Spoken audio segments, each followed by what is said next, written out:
Hello বন্ধুরা, তোমরা সবাই কেমন আছো? তো এটা দেখো, হোলির দিনকে একটা ছোট্ট একটা ভিডিও করেছিলাম, সেটাই তোমাদের সাথে একটু শেয়ার করে নিচ্ছি।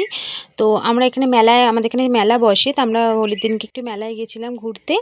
তো দেখো, আর এখানে পুজোও হয় জানো তো। তো এই মেলাটা মোটামুটি 4-5 দিন থাকে। তো এই যে মন্দিরে এই যে ঠাকুর, এই যে হোলির দিনকে মানে পুজো হয়েছে। তো তোমরা একটুখানি ঠাকুরটা তোমাদেরকে আমি একটুখানি দেখাবো।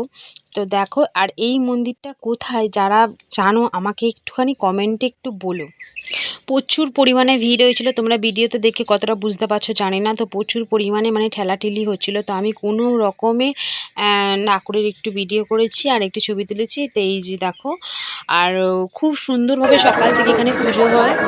আর এই যে মেলা, তারপরে আমরা ঠাকুর দর্শন করে একটু মেলাটা একটুখানি মানে ঢুকেছিলাম আর কি ঘুরতে। তো বেশিক্ষণ ঘুরতে পারিনি, বিশ্বাস করো, এত পরিমাণে ভিড় আর তার মধ্যে গরম লাগছে। তো বুঝতেই পারছো, ছোট বাচ্চা নিয়ে বেশিক্ষণ থাকাও যায় না ভিড়ের মধ্যে। তো তারপরে আর আমার ছেলেরও, ওরও বিরক্ত লাগছিল, অস্বস্তিকর হচ্ছিল। তারপরে আমরা এই যে বাইরে একটুখানি এসে একটুখানি ভিডিও করেছিলাম।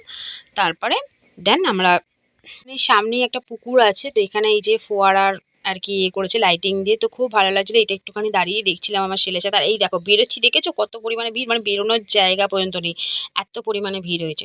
তো আমাদের এখানে দু জায়গায় মেলা হয়, তো আমরা একটা জায়গায় যাইনি, এই জায়গাটায় এসেছিলাম। তো তাই জন্য এই জায়গাটার ভিডিওটা তোমাদের সাথে শেয়ার করলাম।